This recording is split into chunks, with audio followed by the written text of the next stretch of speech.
Good evening, everybody. It is 6:50 p.m. Central Time, or good afternoon, good morning on Saturday morning. If you're watching this then, thank you for watching. Thank you for stopping by, all fans of Riverdale. This is my Riverdale review of Riverdale Season 2, Episode number 5. And boy, it was a good one. Sorry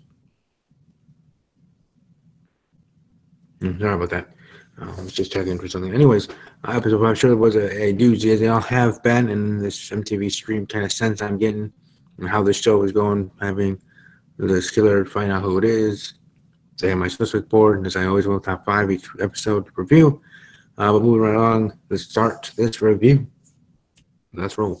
At the end of the last episode, Betty received a mysterious call from the Black Hood. This week's episode, when Stranger Calls, picks up immediately right over after that phone call leaves off and left off at that point last week.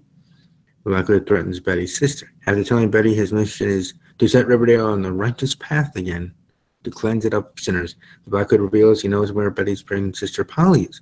According to the Black Hood, Betty's sister is a sinner because she's carrying Jason Blossom's babies. If Betty tells anyone about her phone call with the Black Hood, he will murder Polly, just like his other victims, because he can, because he's a psychopath, he's crazy, he gets in that fast. Archie apologizes to the Red Circle. Archie tells his dad the Red Circle is over, and he posts apology video. Goodbye, Shirtman's gang, or Sheriff. Something was interesting in that sense. Is he truly, is it really? You seen this? I don't know. Well, we'll certainly have to see before. It seems like that's to be the case, but you never know. But damn, really, Lily Reinhardt. Seriously, each and every week, she's like, she being the MVP of an actress, of being some great one-liners, just her nonverbals as well, and her look, of course, amazing. Beautiful, talented for sure, and they all are good in their own right.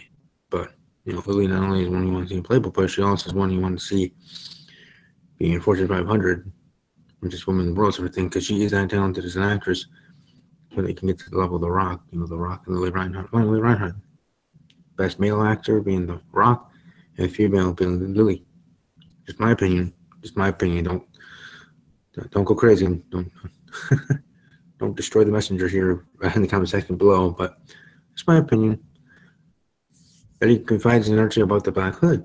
Going against the Black Hood's wishes, Betty tells Archie that Riverdale's serial killer has threatened her. She makes him swear not to tell Jughead or Veronica, and Archie promises to protect Betty because they're friends. And as of right now, nothing more than that, but I still think they're in game. Just as much as I still think Star and Marco are in game with Star versus the Forces of Evil TV show on Disney XD, I do believe that Archie and Betty are in game on Riverdale. It was on the CW network. Again, my opinion is anything I say, obviously, is just opinion based. Veronica's parents asked her to help getting the Sinclairs to invest. Highland Lodge's redevelopment of the South Side seems to be going well, apart from the bad press it keeps getting from Alice Cooper in the local paper, Hiram and Hermione. Have invited old friends from the city, the St. Clairs, for a visit and asked Veronica for her help. She used to hang out with their son, Nick St. Clair. Sorry, but when I heard that name, thinking Christmas. I mean, it is close to the holiday season. But anyways, so they want her to convince Nick that his parents should invest. Veronica is more than a little excited that one of her old buddies is coming to town. That certainly changed. For sure. The Serpents want to read following last week's fight. Retaliate. In last week's episode, the Red Circle and the Southside Serpents had a fight that resulted in them getting stabbed by a serpent. While Alice Cooper reported on the fight in the paper, SVP isn't happy with negative coverage. He's asked one of the other serpents to build a bomb and plans to blow up the local paper's office. Jughead tries to put a stop to the plan, which leads Sweepy to accuse Jug of disloyalty, which is interesting. Veronica reveals she has history with Nick St. Clair. As Veronica tells the gang at school, Nick is an outrageous flirt, but we never dated. She reveals that they often stay up all night clubbing, but she tells Archie don't be jealous. It's just a goes from a bag and pass, which is a weird saying and something in its own right, but it is very weird. Jughead puts his dad's serpent jacket and asks to be initiated. he puts it on. He's going to the dark side, and that's true, dang true, interesting, so interesting. Rebecca asked Betty to publish an old news report about her mom. Rebecca promises to answer one of Betty's questions if she proves her loyalty and publishes a story about her mom's arrest as a teenager. No, who knows? Jughead's initiation starts with him looking after Hot Dog. To prove his loyalty to the serpents, Dog said Hot Dog, as it's traditional for all serpents to look after him when they start. Hot Dog regularly appears in the comics as Jughead's trusted companion, if I can speak. Following Hot Dog's first appearance in season 1, the show's creator revealed in an interview that Hot Dog's question from Cole Sprouse himself. And here I'm just getting this from online. Listen, that was all Cole. He really wanted Hot Dog. He really wanted a sheepdog to play Hot Dog. It was very hard to find a sheepdog in Vancouver who could deliver all the nuances that Hot Dog required. I said to Cole, we're going to try and make this work, but if this dog comes in and he can't deliver as Hot Dog, we're just going to do the scene without Hot Dog. And he was like, that dog better deliver, and the dog did great.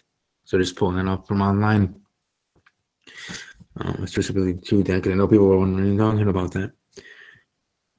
Betty letter from the Black Hood doesn't match the handwriting of the letter Alice Cooper received. The sheriff had the handwriting from the 2 letters written by the Black Hood analyzed, and the writing doesn't match. He says that one of the letters has to be written by a copycat or a prankster, or maybe there are 2 Black Hoods working together. I don't see that happening. I don't think there is one killer. They tried to get me on NTV Scream thinking there's more than one killer. I always went with one. It always be the one. And who is the one? I don't know. Someone is. Betty's mom accusing her of making the letters and deciphering last week's episode. Since it was Alice Cooper says she wouldn't be surprised if Betty and Jughead faked the whole thing to get attention, which I don't believe one single second. Jughead spends a lot of time with Tony, and she calls him Juggy. Oh, dear, Bucket fans. Yeah, Bucket fans. Beware here. Tony and Jughead are spending a lot of time together. Tony helps Jug prepare for the serpent initiation test, and Jughead tells her he's becoming a serpent because of something she said. His dad kept the serpents in line, so now he has to. And Tony calls him Juggy. Well, isn't that just adorable? Betty publishes the article about Alice's teenage arrest. Betty's mom is not happy that her past is spread across the front page of the newspaper, but that's right. They gotta do what they gotta do, and that's what they gotta do.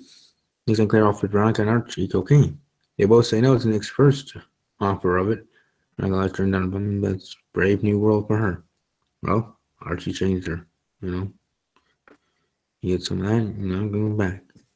Veronica tells Betty she would recognize his face. So as she completed his request, the Black Hood answers one of Betty's questions. Would she recognize the face under the hood? The answer is yes, meaning that the Black Hood is someone Betty has met before. Could it be like a Kevin Yeller? Well, I don't know. Yeah, I don't know. I mean, we also know that someone that she should recognize, which then also throws away my theory of someone we haven't seen yet in the episode or in the series. Not completely, but it takes that argument away from me. I lose my credibility in that argument because of that kind of bombshell being revealed. Now, is it so much of a bombshell? No, because most of us realize and think, and have predicted in other videos, recorded here in the fandom of the show. Excuse me. There is someone that she knows as this family member. It could even be her own father. I mean, father is definitely now high on my suspect board for sure. Would she recognize it? Yes. Could it even be Jughead? Maybe. Because remember, we talked about for the show and for the actresses, who's the least likely to be killed in general, killed off, and that's Cole Sprouse because he's the narrator, and that's why he wanted that position on the show. With Jughead getting that, being casted that role, that Cole Sprouse will not be getting any boot anytime soon. No one, he won't be killed off. Just doing your job in that sense. So he might not be killed off, but in the end, he could be killed. Not just because it says yes, you would recognize the face. Does that mean it has to be someone she's, part of that circle, part of the friendship, or anything like that? I know that's what it's supposed to mean, to make you wonder, make you think who would be in that friendship, gang, in that gang of friends, or who it could be. There's still gonna be someone outside, but still someone she recognizes. Because technically she recognizes her, there's Betty's sister still alive, Polly, their parents, some like serpents now. So there's a lot of faces that she recognizes. She doesn't have to know them for all her life. She's not recognized. And sometimes you can recognize a face because of a negative experience as well, right? So it still leaves the door open, wide open to who it could be, of course, as it should. When you get closer to the finale.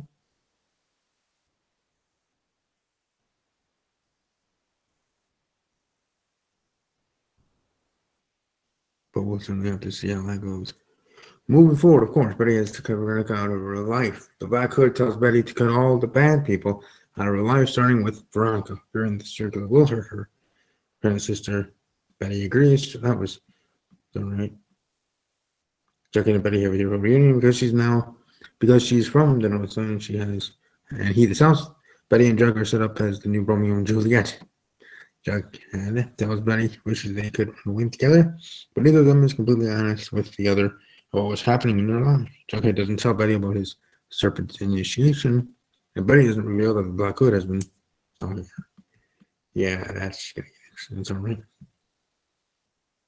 Nick invites everyone to a party at his hotel. He offers everyone jingle jangle. It's just so funny to say that. Betty says no, but Archie says yes, only to stop Nick from hitting on Veronica once the party is in full swing. Betty follows the Black Hood's orders and breaks up with bestie Veronica. Betty tells her you're a bad person, Veronica, and you'll always be a bad person. Nick tries to seduce Veronica, so she slaps him. See, like I said, she was a person happy when he arrived now. He can creep to his comfort zone and put him in his place. Nick Sinclair is a bad egg. Not only does he try to seduce Veronica, he doesn't take no for an answer. Himself on her when she says no, but she manages to get out of his hotel room as fast as possible. He apologizes the next day and explains that he's been in and out of rehab. Veronica forgives him, even though I don't think she should. The Black Hood demands Betty cut Jughead out of her life. The Black Hood tells Betty to dump Jughead, as he's a serpent and not worthy of her love. Betty asks Archie to break up with Jughead for her. She says they can get back later. Sure that she'll be able to fix her relationship with Jughead once the Black Hood is no longer after the end of the season, right? That's going to be the next, or in a way, one of the plots heading into the third season. Maybe. Who knows? We'll see how things go here for this. We still have episodes to go, people. But Archie isn't so sure. Archie goes to Jughead's trailer where the serpents have arrived before Jug's final initiation. Archie tells Jughead that Betty is breaking up with him in front of everybody. Nick Sinclair has a Cheryl Blossom. Sipping her drug drink, Nick drags Cheryl to his hotel room. She's passed out and he lays her on the bed. Veronica, Josie, Valerie, and Melody notice that Nick is dragged off and conscious Cheryl, and they barge into the hotel room. Luckily, they get there just in time to stop Nick from assaulting Cheryl. When she wakes up, she is understandably shaken and decides to press charges, as she should. And that certainly was interesting in its own. Black Hood lures Betty to an abandoned house. He tells her that inside she'll find an answer to the mystery of who the Black Hood is. There's a wrapped gift on the floor, and inside it a black hood. He tells Betty to put it on and look in the mirror, telling her that they're more alike than she thinks. She panics and runs out of the building. Yeah, it's just more, it's supposed to mean a subliminal message of, we'll have a little Black Hood in us, this and that. But either way, things are going to be interesting. And then just notice Andrew Blackmore finally has his review up for this episode himself. And Tony kisses Jughead. I don't have an issue with that. The Black Hood makes Betty name his next victim. The Black Hood knows Betty told Archie about the phone calls. He threatens her sister and she begs him not to touch. More doing chores for Mom. Sorry about that. The Black Hood knows Betty told her about phone calls. He threatens her sister and begs him not to touch her. He agrees, but only if she gives the name of some of the targets. She hesitates, then tells him that Nick St. Clair is staying in a hotel in town. Because Nick St. Clair, the freaky dude, might as well get him out of the picture because Archie would appreciate that. For sure. And that is your review for Riverdale Season 2, Episode 5. Boom, boom. Thank you all for watching live. For those who are watching otherwise, welcome to let me know what you thought of this episode and your thoughts and theories. I guess I'll give my top 5. Number 5, Betty. Number 4, Cheryl. Number 3, Hermione Lodge. Number 2, Hiram Lodge. And number 1, Betty's father. I still have number 1 suspect. But let me know what your suspect list looks like. Who do you think is the one? You guys and gals all have a great weekend. I'll be back here on Monday. Next week is WWE pay-per-view week, WWE Survivor Series, one of the big 4. So I have Raw review, SmackDown Live review, then also my NFL podcast. I'll also be sneaking in a video for my 200 sub Q&A. We're getting to 200 subscribers right now. Specifically, I'm at 202. Welcome to help that number grow by either subscribing yourself and ringing the bell or letting others know, whether Twitter, other social media aspects, Instagram, or just word of mouth with your friends as well. Let them know about Sports Talk Network being the right place to be to talk everything sports, TV shows, some of the best TV shows, at least to me, of course, that I enjoy, and hopefully you all enjoy as well. So enjoy your weekend, have fun, stay safe, and I hope to see you all next week. Like I said, I'll be sneaking in my 200 subscriber Q&A video to let people ask questions, and then later on in the week. So probably Monday in the afternoon, I'll have my Q&A video where people can ask the questions. And then later in the week, maybe Thursday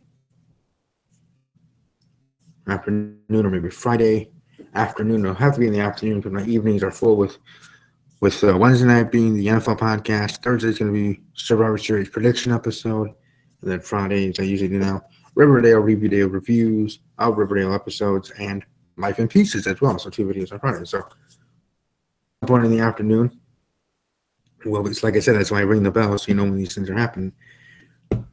Will be that. My video to say, hey, people are welcome to send in their questions for the 200 subscriber, 200 sub Q&A.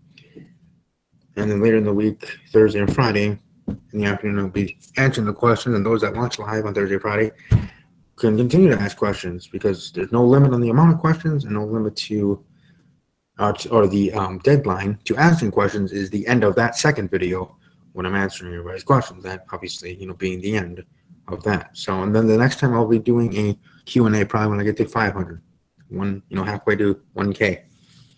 So 200 subscribers here, doing a special thing. Then the next time won't be until 500. I'll probably do special videos for 300 and 400, but maybe update videos or something like that. But not Q&As until we get to 500, of course. Because you want to spread that out a little more than you want to, especially if you get to those plateaus quick, fast, and hurry, right?